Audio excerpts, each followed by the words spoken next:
Kita baca ayatnya. Dalam Quran surat Ali Imran surat ketiga ayat 190, 191 Allah menyatakan, A'udzubillahi minasyaitonir rajim. Bismillahirrahmanirrahim. Inna fi khalqis samawati wal ard wa ikhtilafil laili wan nahar la ayatil li ulil albab. Allazina yazkurunallaha qiyaman wa qu'udan wa ala junubihim wa yatafakkaruna fi khalqis samawati wal ard rabbana ma khalaqta hada batilan subhanaka faqina azabannar. Sesungguhnya dalam penciptaan langit dan bumi dan silih bergantinya siang dan malam terdapat tanda bagi ulul albab.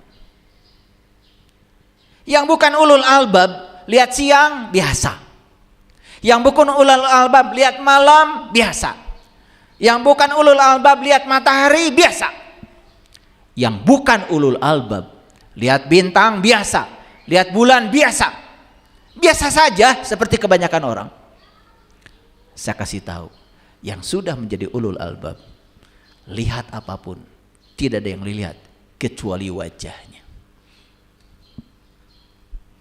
Walillahil masyriqi wal maghrib fa aina matwalu fasama wajhullah. Karena bagi orang yang berkesadaran, Allah meliputi timur dan barat.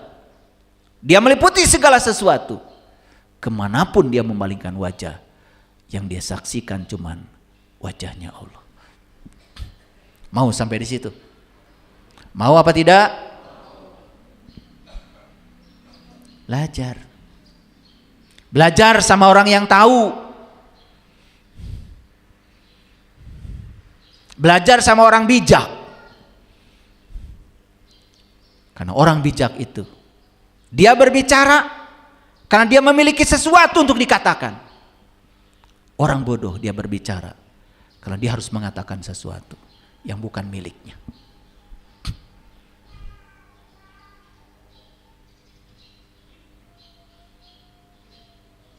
Gimana? Sampai sini dulu. Tarik napas dulu dalam-dalam. Agak berat memang kajian hari ini. Walaupun sering mendengar ya, tetapi kita cuma mendengar saja. Gak jelas. Ternyata menurut Quran, ulul albab itu adalah mereka yang sudah bisa ingat kepada Allah. Berdiri, duduk, berbaring. Berdiri, duduk, berbaring. Bahkan dia setiap kali ingat kepada Allah, yang dia katakan cuma Rabbana ma khalaqta hada batilan subhanaka faqina azabannar. Ya Tuhan kami, tiadalah Engkau menciptakan ini dengan sia-sia. Maha suci Engkau, peliharalah kami dari api neraka.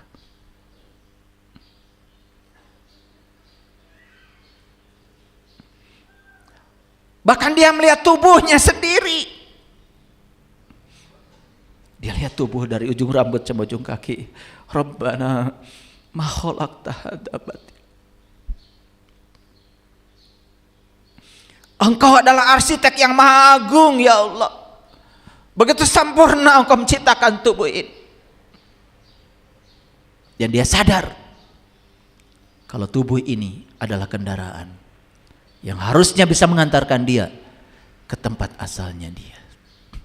Karena Allah menyatakan dalam hadis qudsi, aku menciptakan ciptaan karena aku ingin dikenal. Allah menciptakan tubuh ini pun cuma satu, karena aku ingin dikenal. Kuntu kanzan mahfian wa ahbabtu an urifa fa khalaqtu khalqan. Aku adalah suatu perbendaharaan yang tersembunyi. Aku ingin agar aku ini dikenali. Maka aku ciptakan ciptaan agar kalian dengan ciptaan itu bisa mengenali aku. Wa ahbabtu an urifa. Aku rindu untuk dikenal. Aku rindu untuk dikenal, kata Allah. Apa yang kalian saksikan ketika melihat pohon? Apa kalian rasakan ketika melihat daun jatuh? Apa yang kalian saksikan? Lolong bonconong. Tidak ada kesadaran apapun. tidak menyaksikan apapun, hanya menyaksikan peristiwa biasa. Bahkan pergantian siang dan malam pun gak ngerti.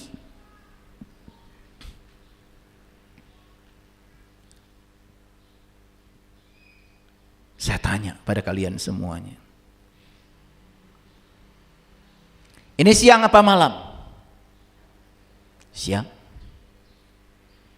Kemana malam pergi? Apakah di sekitar kita saat ini ada malam? Ada malam? Kalian tidak tahu. Padahal di balik siang ini ada malam. Cuman malam sedang tidak kelihatan. Karena apa? Karena terhalang oleh cahaya ini.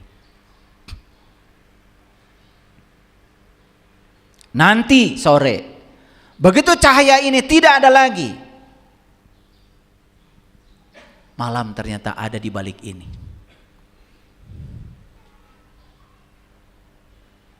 Apa kita mengira bahwa matahari itu tinggal di tempat terang? Tidak. Semua planet, semua bintang, semua benda-benda langit tinggal di tempat gelap. Apakah matahari tinggal di tempat terang? Tidak. Dia tinggal di tempat gelap. Kenapa saya tidak bisa melihat gelap di sekitar matahari? Karena terhalang oleh cahaya matahari. Di balik terang ini, hadirin, ada kegelapan. Bahkan gelap itu abadi adanya. Terang itu cuma datang dan pergi. Makanya orang fisika mengatakan, gelap adalah ketiadaan cahaya. Sedangkan terang adalah kehadiran cahaya. Makanya bagi orang yang berkesadaran, gelap dan terang bukan lawan, mitra. Bagi orang yang berkesadaran, orang baik dan orang jahat sama pentingnya. Dia harus hadir dalam kehidupan saya. Lewat orang baik, saya bersyukur. Lewat orang yang tidak baik, saya bersabar. Gak ada yang buruk. Gak ada yang buruk. Semua baik-baik saja. Karena baik dan buruk semua adalah produk pikiran kita sendiri. Satu pertanyaan saya. Mau jadi ulul albab? Siapa ulul albab itu? Orang yang sudah bisa mengingat Allah, berdiri, duduk dan berbaring. Orang yang bisa ingat Allah tanpa batas waktu. Kapanpun, dimanapun, apapun yang sedang dia lakukan, yang dia ingat cuma satu, Allah. Dan orang yang semacam ini tidak mungkin berbohong. Orang yang semacam ini tidak mungkin menyakiti orang lain. Orang yang semacam ini tidak mungkin merendahkan orang lain. Tidak mungkin menghina orang lain. Banyak orang yang mengaku dirinya seakan-akan orang suci, tetapi pekerjaannya mencemooh, merendahkan, menghujat orang lain yang berbeda dengan diri. Itu belum kemana-mana belajarnya. Hadirin, setiap hari kita dikepung dengan informasi-informasi yang sangat-sangat menjijikan. Mutilasi. Suami memutilasi istri yang melahirkan anak-anaknya. Pacar memutilasi pacarnya sendiri, dicincang, masuk koper. Gejala apa sebetulnya di sini? Apa yang sedang terjadi di semesta ini? Kenapa manusia kehilangan cinta kasih? Kenapa manusia kehilangan welas asih? Kenapa manusia tidak mau mendengar dengan welas asih? Ada apa sebetulnya? Salat mungkin sudah dilakukan. Baca Quran mungkin sudah dilakukan. Bahkan di tempat-tempat yang kita anggap suci, banyak santri-santri menjadi korban dari pembimbingnya sendiri. Bukan satu dua, belasan.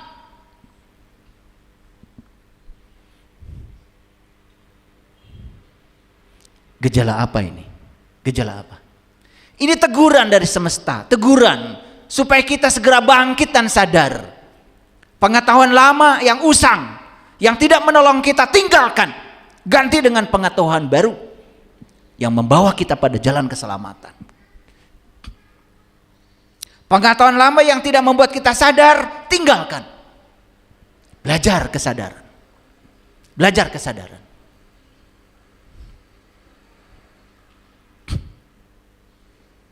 Makanya Allah di Quran mengatakan, di Quran surat Al-Baqarah ayat 269.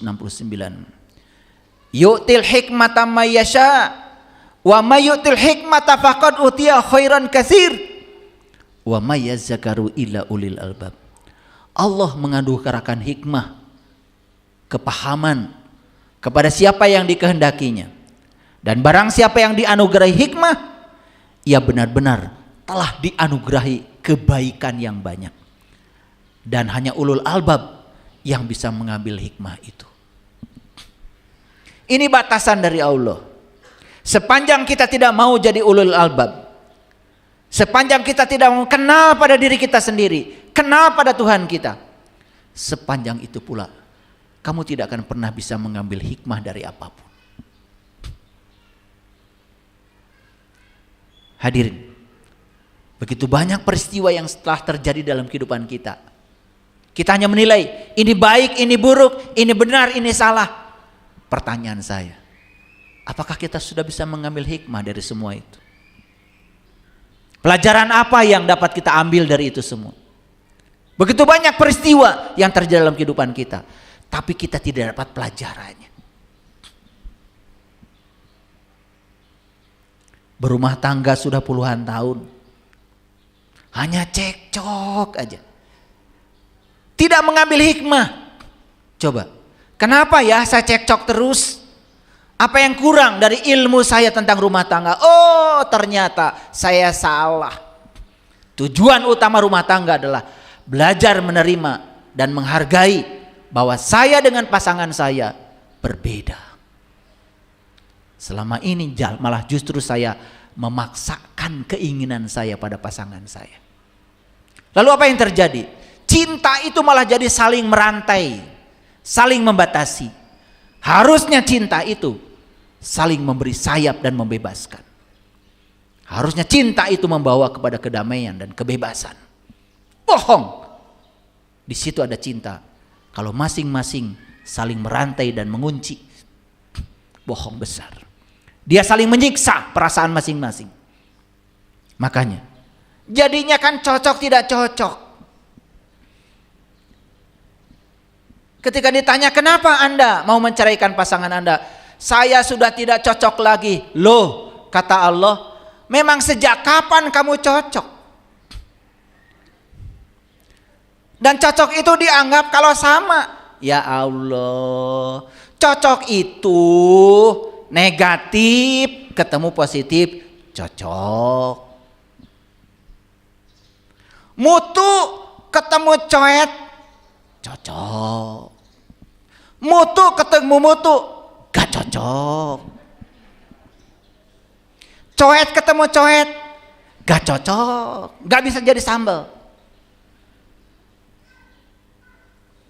Cocok itu laki-laki dipasangkan dengan perempuan, cocok. Namanya juga pasangan, gak ada kiri-kiri. Gak ada kanan-kanan, yang ada kiri-kanan. Jujur ya, pada pakai sepatu sandal ke sini. Gak ada orang beli sandal kiri-kiri, beli sandal kanan-kanan. Ya sandal kiri-kanan, ya gak cocok. Cocok tidak cocok, dilihat sama atau tidak, jelas-jelas berbeda. Justru kalau kita bisa memasangkan, jadi cocok. Suaminya pendiam, istrinya cerewet, cocok. Ketika ditanya, kenapa kamu menceraikan pasanganmu? Karena saya tidak cocok. Kenapa? Saya itu pendiam, Pak. Terus cari pendiam, kuburan. Allah itu tidak pernah memasangkan yang tidak berlawanan.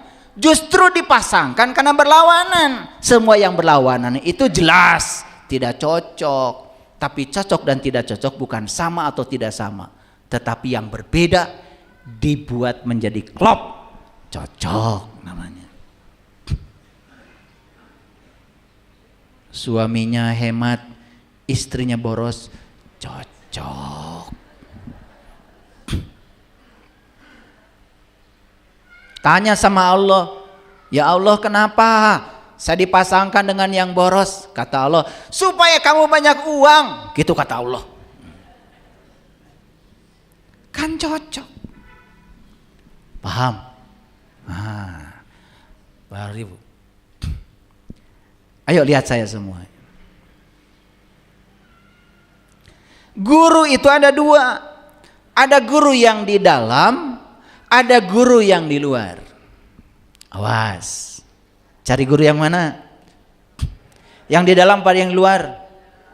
Duh, kalian tuh kalau menjawab ngasal.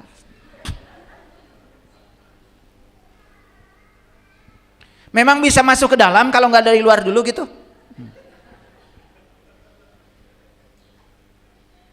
Kalian bisa langsung ada di masjid ini tanpa melewati pintu itu? Tuh. Kita ini kado ngejawab tuh ngasal. Dasar.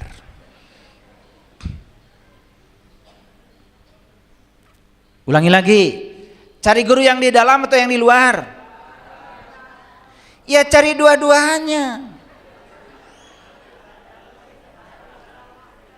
Kita tidak akan bertemu guru yang di dalam kalau enggak bertemu guru yang di luar. Para nabi, para rasul itu mereka itu supaya mereka itu menjadi guru yang di luar. Supaya mereka bisa mengajarkan kepada umat agar umat ini bisa bertatap wajah dengan guru yang di dalam. Setelah ketemu guru yang di dalam, ya selanjutnya silahkan ikuti gurumu yang di dalam itu. Karena para rasul, para nabi tidak bisa mendampingi kita terus menerus. Mereka juga punya urusan. Paham? Yang bisa mendampingimu terus menerus ya gurumu. Yang di mana? Yang di dalam. Pertanyaannya sekarang, sudah ketemu belum dengan guru sejatimu yang di dalam? Ya itu. Belum ketemu, tetapi tidak mencari cara. Gimana caranya supaya bertemu? Cicing wae. Berharap keajaiban. Kan Allah bilang, yahdillahu linurihi mayasa. Allah akan menunjukkan kepada cahayanya siapa yang dikehendaki oleh Allah. Siapa yang dikehendaki oleh Allah? Yang punya kehendak. Yang tidak punya kehendak tidak akan pernah dikehendaki. Nih, Pak Zainuddin dari Papua nih, Papua.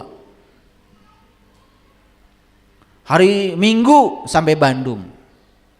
Rela menunggu sampai hari Sabtu untuk bertemu dengan saya secara khusus.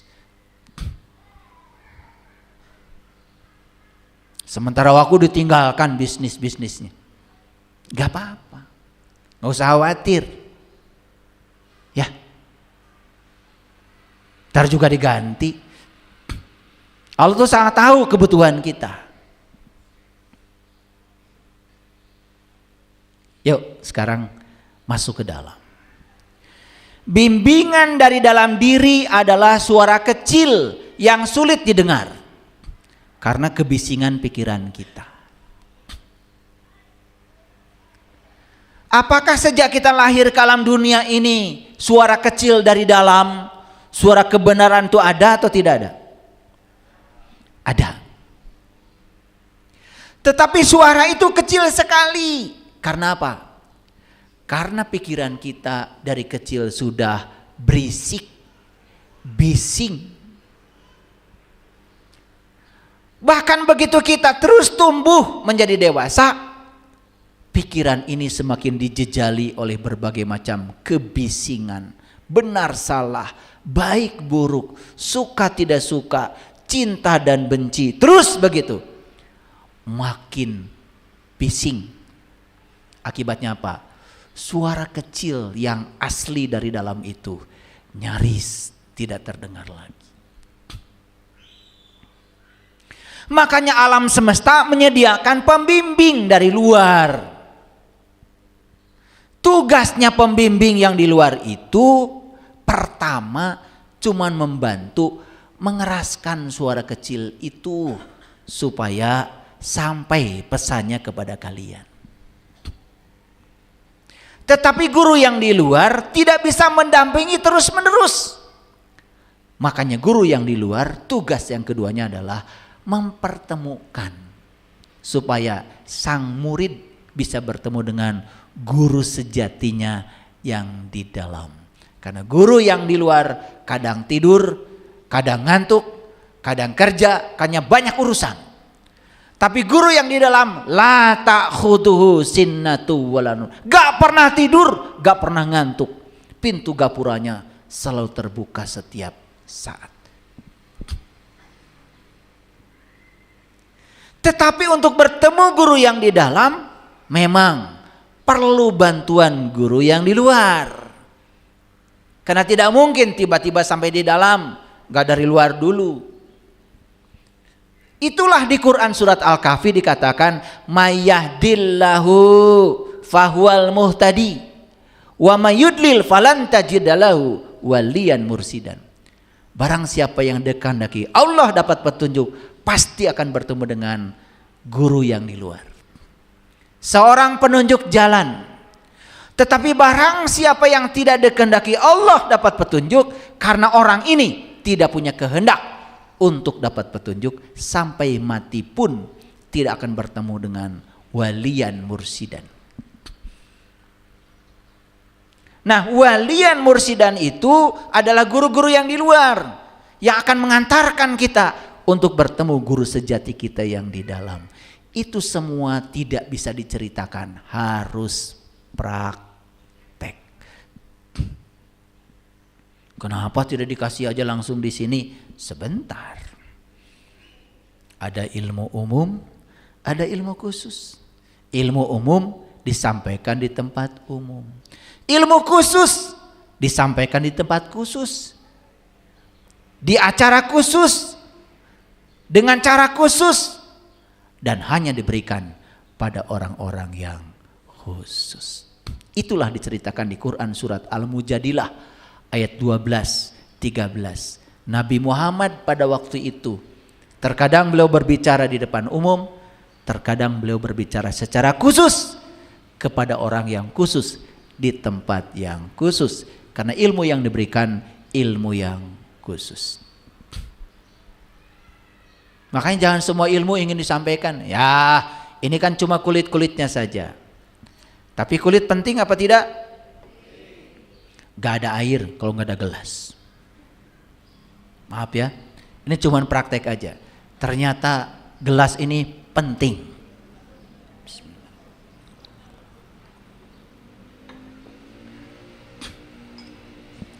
Saya gak butuh gelas, saya butuh air. Lah siapa yang mau nganterin air ke kamu tanpa gelas?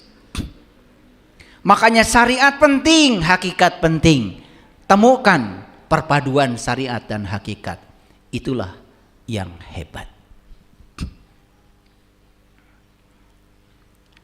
Jadi seorang pembimbing di luar itu tugasnya jelas untuk apa?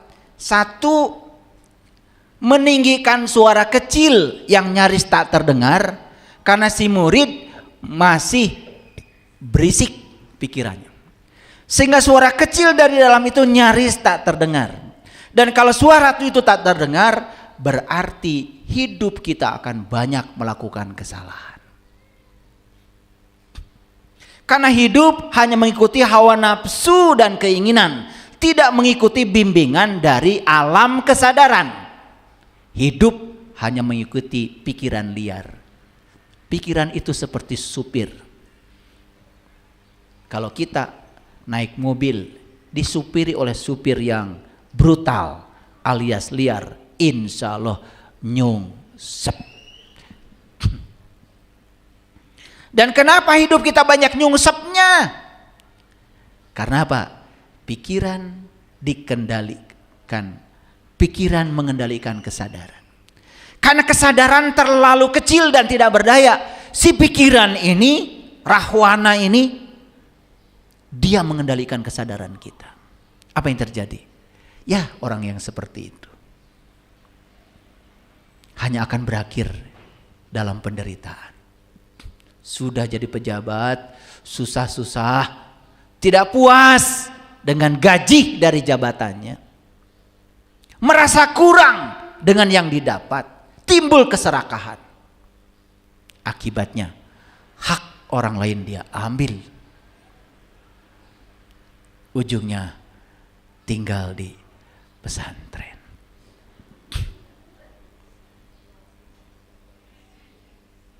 Bahkan semua yang dia kumpulkan nyaris tak bisa dinikmati lagi.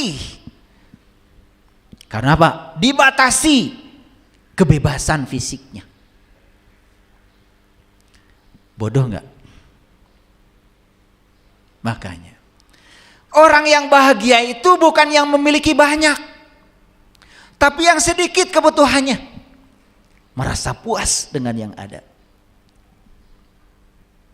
Puas nggak dengan pasangan? Mulai diam semua. Kenapa tidak puas? Karena kita tidak bisa menerima kenyataan yang ada. Kita memikirkan yang tidak ada. Coba ya, kalau pasangan saya begini. Itu hayalan pikiran. Pikiran itu senangnya berhayal. Yang nyata diabaikan, yang tidak nyata diagung-agung. Awas tuh, pikiran begitu.